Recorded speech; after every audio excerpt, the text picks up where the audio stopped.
Hello, this is DurhamDad. Today we're going to do a new tutorial video. This is the second in our tutorial video season. We've made a introduction for the video. Please go and check that out. I'll put the link below. Today we're going to create a transparent logo to go over your Twitch streams to show everyone who is twitching. So let's begin. First off, I have opened the free editing software GIMP. You can find GIMP by googling GIMP and downloading the free editing software. Once you've got your software, then you'll want to open up the image that you're going to be using as the background to your logo. You can see from the video that I've got Twitch Guzzy PNG. It's important to use a PNG file because this will have a transparent background already. You want a transparent background on your logo so that your streamers can see what is going on in the stream behind the logo and it doesn't obscure the image.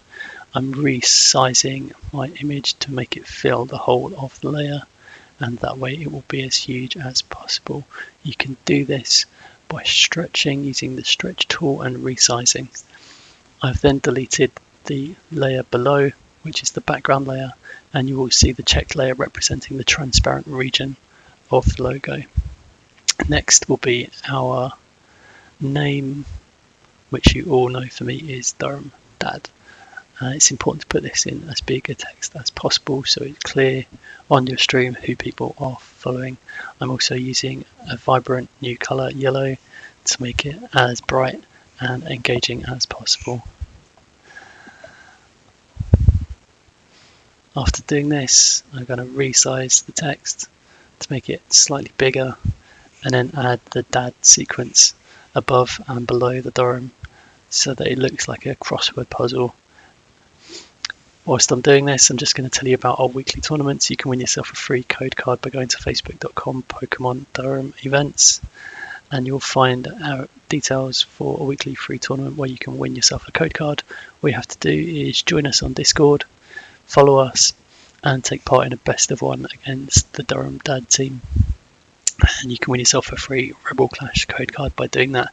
Currently there's 8 to 10 players each week joining us doing that, and every week one person will come away with a free Rebel Clash code card pack for their deck. Okay.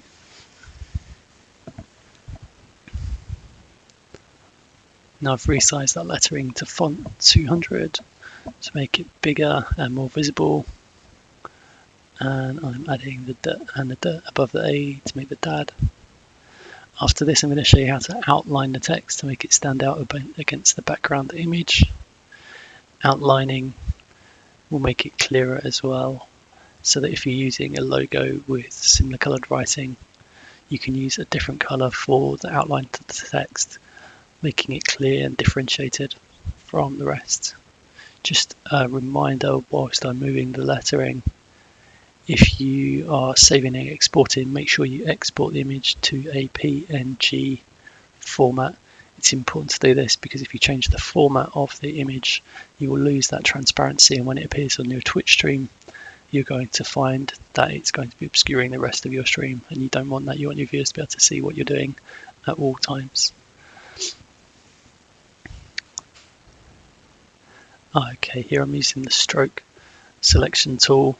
I've used 0.3 and a black, and you can see how clearly that stands out against the white of the Guzzlord image in the background. I'm going to do that again for the rest of the text. So I select the yellow on the text.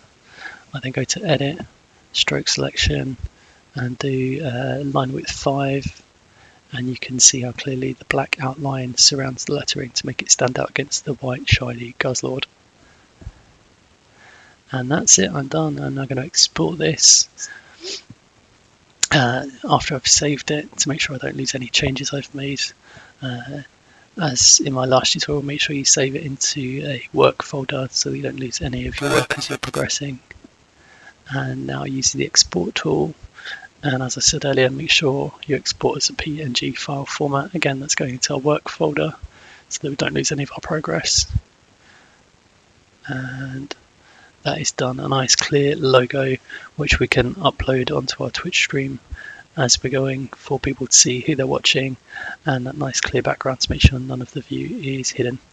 Thanks again for watching DurhamDad. More tutorials coming. If you've got any suggestions, post them in the comments below.